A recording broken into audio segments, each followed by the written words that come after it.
Hello everyone, Randy here again.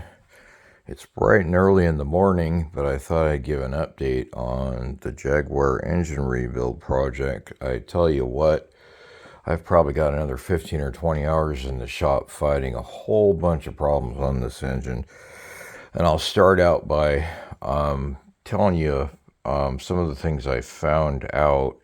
The reason the car wasn't starting, it really wasn't because of all the starters except once the first starter I put in.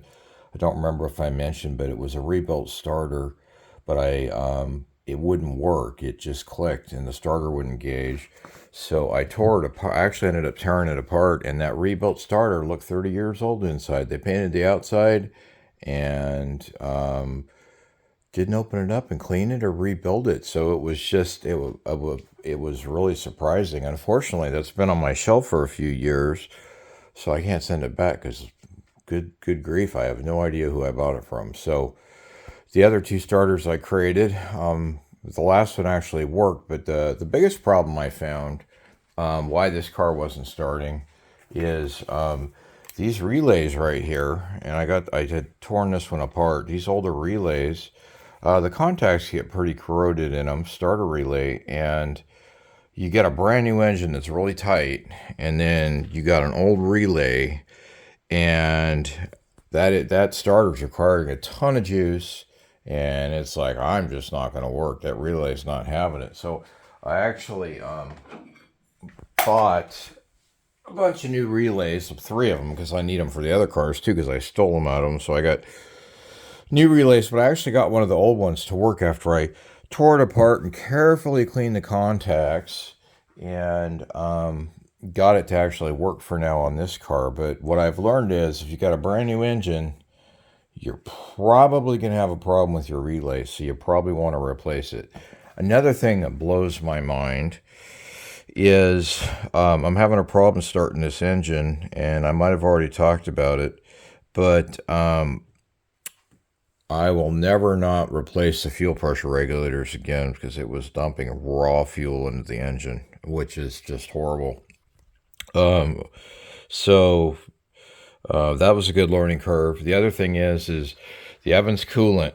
I put Evans coolant in it. So after that first video of me starting this engine up, I've been trying to run Evans coolant in all my new motors. I got my race car project out here, and I was able to run Evans coolant in it. I didn't really have too many problems other than some hoses leaking. So after that first video of this engine starting, I fill it up with Evans coolant and I restart the car. And shortly after restarting the car, the A-bank started just blowing white smoke out the tailpipe on the A-bank side. And I pretty much immediately knew the problem. Evans was leaking in the combustion chamber. And the engine really started running poor, and I shut it down, and I'm like, okay, I dumped a ton of fuel in the engine. That wasn't good for it. And here now I'm trying to burn Evans coolant in the combustion chambers, and the engine was just running horrible. I was just like, oh my gosh, I'm going to ruin this motor. So I shut the car down and I drained all the Evans out, and I went back to conventional. And once I put conventional in, I threw a can of Bars leak in just in case. But I was really thinking, I bet it won't leak with conventional, and it doesn't. It quit smoking. But I had a heck of a time getting the engine running again. It was really not happy about how I had abused it, I guess. And it was running pretty poorly, and I'm like, oh gosh, I'm gonna have to tear this motor down. I started it up yesterday, and it seems to be running fine again. So we're going to go with assembling the rest of the car, and get it put back together and get it on the road. I ran into some other problems though. Steering rack. I had tried to rebuild it. I've tried to rebuild 3 of them, and I've failed every single time. This one's no exception.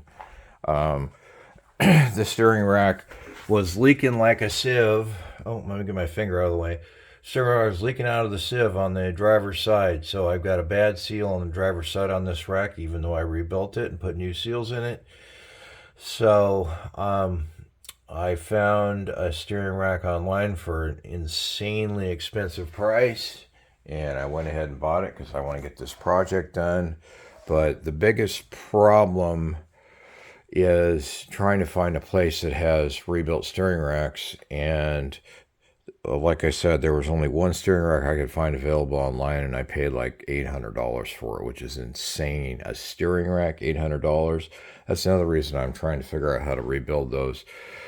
So my plan is to explore rebuilding steering racks some more, and I think what I'm going to do is make myself a test bench, rig up a pump with an electric motor so I can test them before I ever put them on the cars, because it's getting really ridiculous with the steering rack situation. And I had ordered a rack, I think from Phoenix Rack and Pinion, Phoenix something.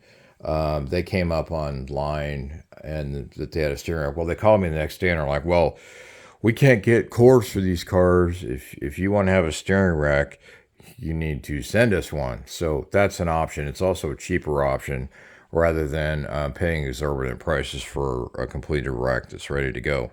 So steering rack issue. I've got some other things to do under the car. I forgot to hook up the transmission shifter, and I had put a little bit of oil in the transmission. That's another thing that was a little crazy. I had the driveline flop. The driveline's not hooked up to the rear axle, but I had the driveline flopping around in there a little bit with the car running. But again, just wanted to give an update. The engine is running okay again. I got about 15 little things to do. My goal is to, when the steering rack gets here, which I think is going to be on Wednesday, I'm going to get that steering rack in, and then I'm going to get the car thrown back together and probably go for a test drive. I don't seem to have any coolant leaks now. The oil looks clean. I got the radiator's not leaking. I got a new fan, fan blades in there. If you have a car that has the yellow fan, those yellow fans crack and break.